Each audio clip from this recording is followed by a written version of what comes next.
What is up?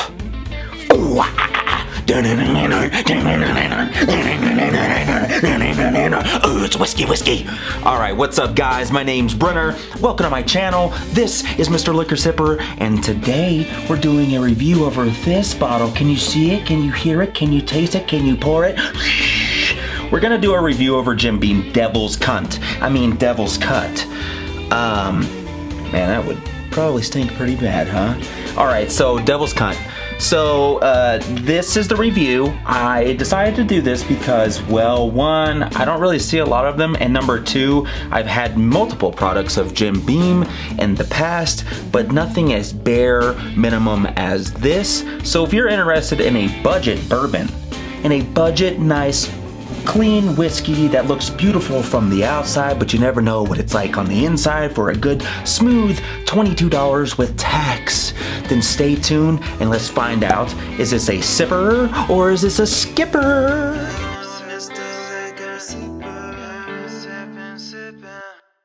Alright, so I'm gonna tell you what the Devil's Cut is.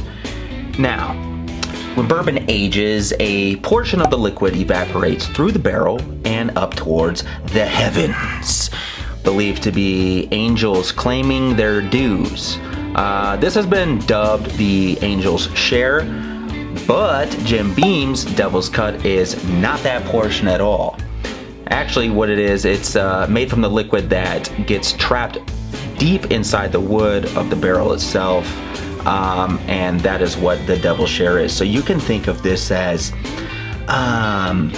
leftovers from the good stuff. It's kind of like the shit that you don't want on Thanksgiving, where like there's just an abundance of it and they're just like, hey, we got to get rid of this. So that is the layman's terms version, my own version of what that is as far as the Devil's Cut. I don't know. I don't think that's something across the industry is something that is actually named. Maybe it is. But to me, it's just the nasty ass leftovers that nobody really wants. We're going to find out if this is even worth a shit. So, a little quick synopsis of the good old Jim Beam here. Alright, so this is a Kentucky USA bourbon. USA, which is why I love it so much, because it's bourbon. The alcohol comes in at 50%, though on the bottle it is a 45%. Therefore, you know that they probably water it down a little bit, so it would come in at a 90 proof. This is an age of 4 years plus. Straight bourbon without really an age statement, but it is 4 years and beyond. The color is, to be honest with you, I wouldn't say it's just the bottle itself, but I guess it's the labeling with the coloring of the whiskey itself. The bourbon really accentuates it, captures the essence of this beautiful label here. Now, as I said, the price point could range anywhere between $20 to $25. I paid $22 plus some crazy cents in there, but who needs cents anyway? Alright, so if I'm being honest about this bottle, I am not too enthused. Now, some would ask, well, if you're not enthused or excited about the bottle, then why would you buy it?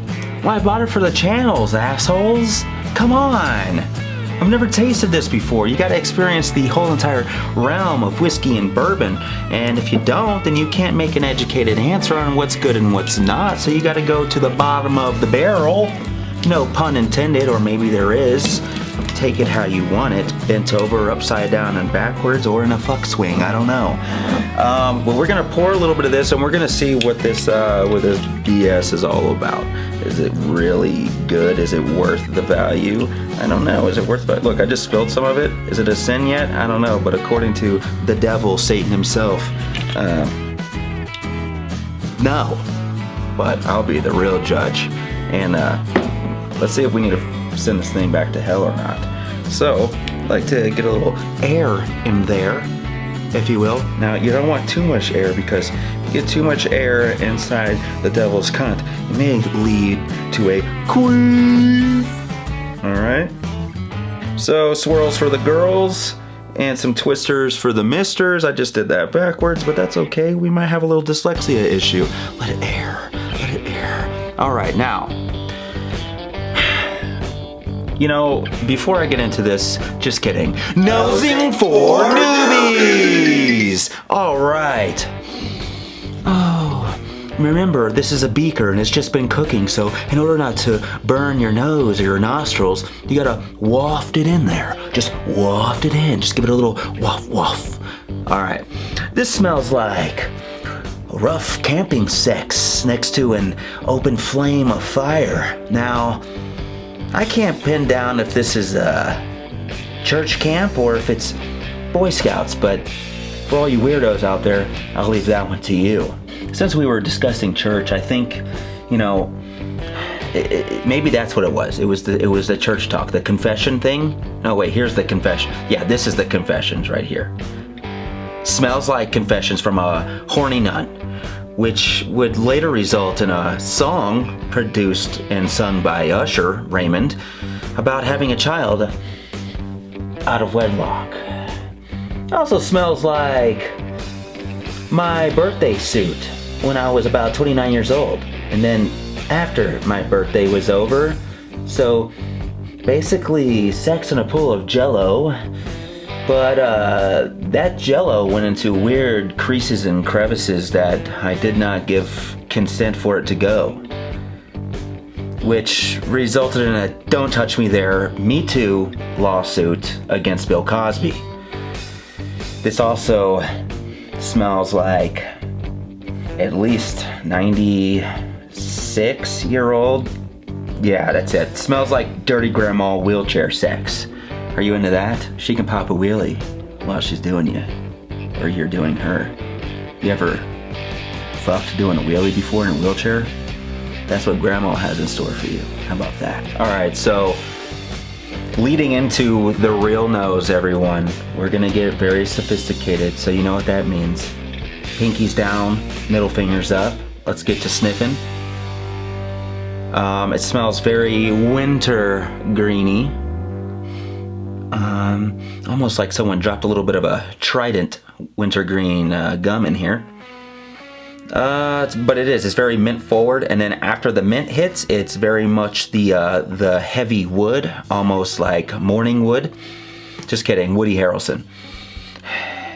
And then there's definitely some honey, and I definitely get some citrus that's in here, which is very, very orangey.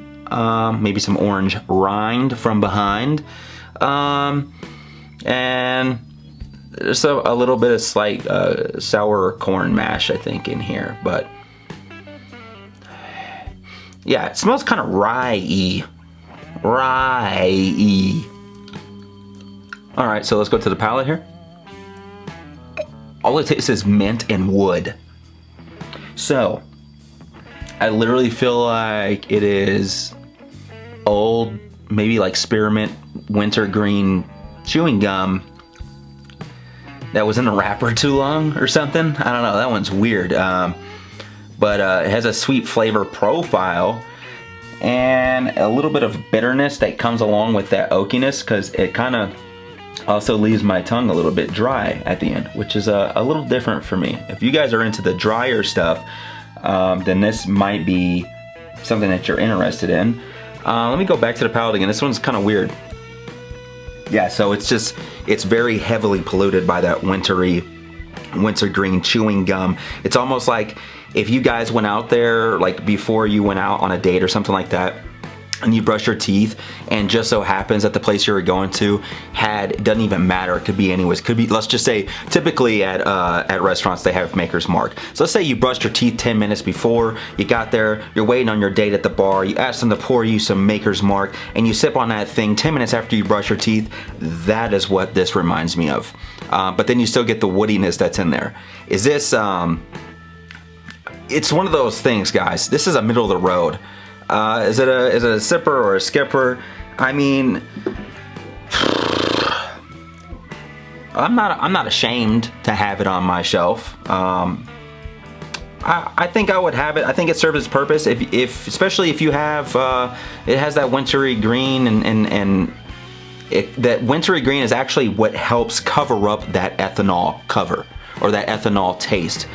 Which is kind of weird, but this is not one of those very well-balanced bourbons that you're gonna find. For the price point, it's decent, but it's not well-bodied. You're not off the top where I was smelling the orange rind, and I was smelling some of the other attributes that would make this up. Even that sweet profile. The sweet profile is there, but you can't capture what that sweetness actually is. It's just kind of a bland sweet. It's like someone put fucking stevia in this thing, and you know it's sweet, but you don't know where the sweetness came from. But supposedly it's healthy.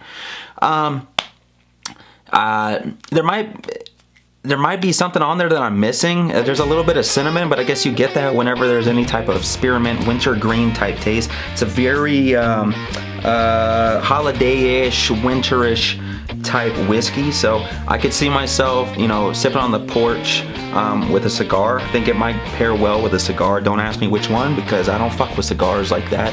I'm real right now. This is what I'm trying to learn and get into, so maybe that will be in the future of this channel at some point. But all that being said, for $22 that I paid for this, it's not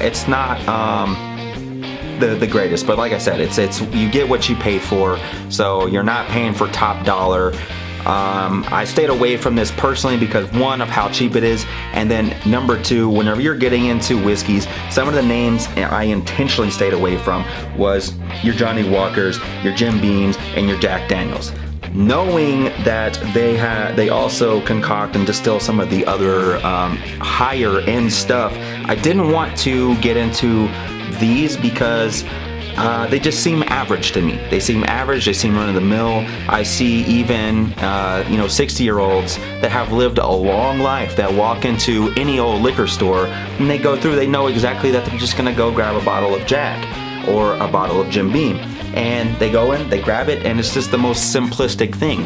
That's cool, but I feel like you need to mature your palate. And I didn't want to be one of those people that just jump into a regular average bottle that everyone knows. It's like knowing about specific cars that no one knows about, or if you're a music person, which I am, jumping into some different genres, or knowing or learning about different artists that nobody knows yet, like some of the underground stuff, be it hip-hop music or rock music or punk or ska, whatever you guys are into. There's always the levels, the tier levels that nobody knows about, but they're great and they're fantastic, and there's the things that you're typically missing out on, and these are like your gateway drugs. Okay, so at least to me, that's how I look at it.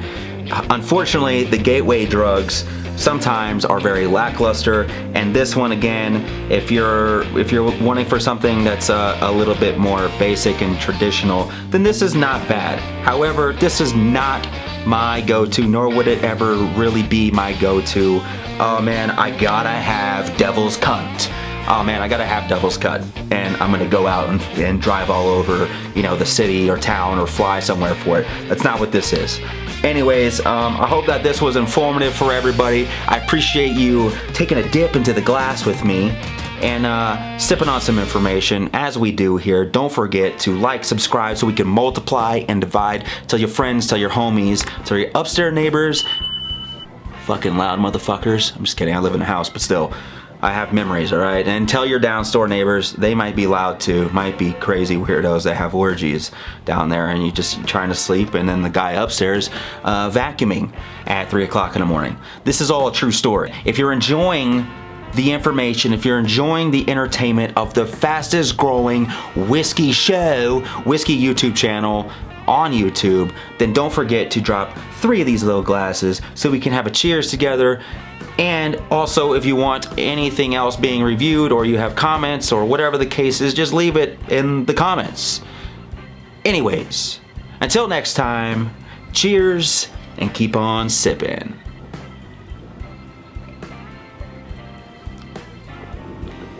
Shit, wait, I did this. Cheers and keep on sipping. But the pinky still comes up. What does that mean? Gotta turn this off.